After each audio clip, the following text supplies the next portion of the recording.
We're on Mesachet Keritot, Perek Bet Mishnah Gimel. Third Mishnah in the second chapter of Mesachet Keritot. Says the Mishnah, Chamisha mevi'im korban echad al averot harbeh, v'chamisha mevi'im korban olav yireh. There are 5 kinds of people that bring one korban, even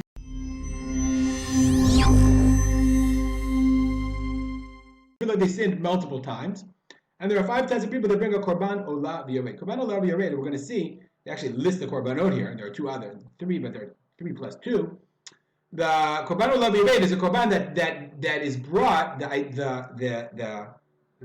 animal or the bird is brought, or even the grain is brought based on a person's socio-economic position. The value of the korban goes up and down. Olav yireh, according to the economic position of the sinner. If he's richer, he brings animals. If he's poor, he brings birds, as we shall see.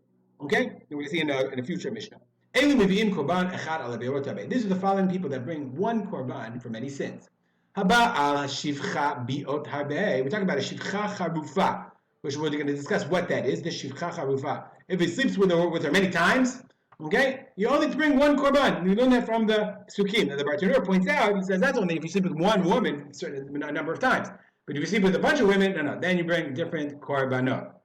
V'nazir shenitma tumot harbeh. A nazir that became tameh, ritually impure many times. So now, of course, if he becomes tameh while he's tameh, he's still tameh. So it's not. That's just one tum'ah. So what's it talking about? So the Bartanura here says this is talking about nitma biyom hashvi'i sheyom tiglachato. When a nazir becomes tameh, he has to wait 7 days, and then on the 7th day he shaves his hair, his whole body, and then he has to bring korbanot the next day, and he starts over. So this Tana felt that as soon as he shaved, it's like starting a new process. And if he became tameh again, he had to bring 2 korbanot. You might have thought that. Kamash malan comes to teach you, no. Nazir shenitma tumot tameh, even if he becomes tameh on the 7th day after he became tameh the last time, the day of his shaving haircut, nonetheless, he only brings 1 korban. This is called kin'ah, or it's a sort of jealousy, but it's a warning that a person gives. It's talking about the process of the Isha Sotah.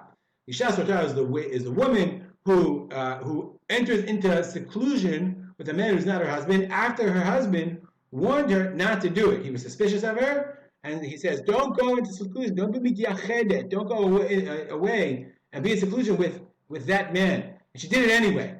So then he brings her to the Beit HaMikdash, and they do the whole Sotah process. It's in the Masechet Sotah. And included in that is a korban mincha.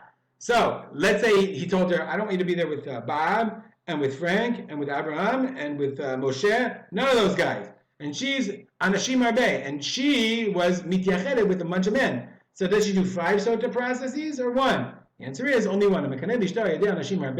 Right? He does kin'ah. He warns her about a bunch of men. Nonetheless, you only bring 1 korban. Umitzorah shenitnaga nigaim harbeh.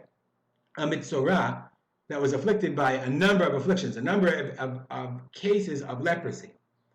So, and nonetheless, he only brings 1 korban when he's done, when he finally gets better. Says the Mishnah, Hevi tziporav v'nitnaga. If he brought his birds and then he got nitnaga, he was afflicted again, he became a mitzorah again. Lo alulo ad shiyavi et chatato. They don't count for him, i.e., I'll explain in a minute, doesn't count for him until he brings his korban chatat. What this means is he brought the birds, okay? Well, in order to understand this, you have to really go into a little bit. Oh, you know what? Let's dedicate our learning to the memory of Tzipora Bat Shmuel Moshe Dvar Leah. Okay, we did our dedication. So let's now go back. In order to understand this, you have to really kind of go through the whole Sotah, the whole Mitzorah process. Person gets tzarat, it's like bad. He has to go outside of the camp. He has to wait until he gets healed.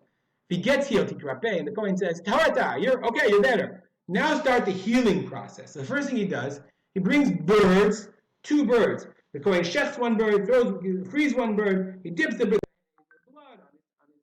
on his ear, on his finger. I'm not going to get to the whole thing. So they have the bird thing.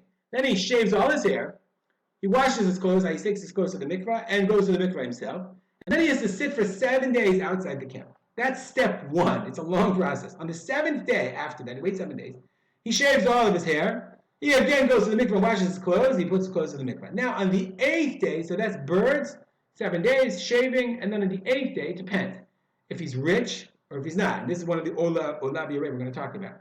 If he's rich, he brings a korban asham from a keves, and then he brings also a korban olah and a chatat from two other animals, and also oil and all that stuff. If he's poor, he still has to have the asham tenufa, the waving asham from a keves, from a ram, but from a sheep, ram, I'm not sure, but then he brings birds if he's poor. Okay, so now, with all this in mind, remember we had birds, shaving, korbanot, 1, 2, and 3. Let's go back to our Mishnah. The Mishnah says, the pshat of the Mishnah is, okay, Mitzorah shenit negaim harbe. The Mitzorah had many afflictions. Heviti parav. Even after he brought the birds, v'nit naga, and he became afflicted again. Lo alulo, the birds don't count. But you might think, once he starts the bird thing, he has to finish, and then he has to start again. No. Lo alulo, they don't count, i.e., they don't end off his tzara, ad she'yavi et chatato. Until he comes to the very end of the process, and brings his korban chatat. Then the process is over, but before that, it's not over. Rabbi Yehuda Omer, ad she'yavi et asham. Rabbi Yehuda says, no, it's not the korban chatat that he brings, it's a korban asham. Okay? That's the pshat of the Mishnah. But the Bartanura says, the Gemara, the very close to Gemara, says, learns this Mishnah in a totally different way. Remember we said that it depends on whether he's rich or he's poor to determine what kind of korbanot he brings, whether he brings 3 animals or an animal and 2 birds. Okay, fine. So the question is, at what point do we determine his status, his wealth status, in order to decide what he should bring later on? So you might think that once he starts the process of the birds, that establishes, okay, we look at him and say, okay, you're rich, show us your bank accounts, we want to know rich, poor, and then we'll decide. You're starting this status, you got to bring the animals. Or you're poor, you got to bring the birds later on. So the Mishnah says, this is what the Gemara says. The Mishnah says, no. Hevitzi parav. Even after he brought the birds, lo alulo. They don't determine what his socioeconomic status is, ad she'yavi et chatato. Until he brings his korban chatat.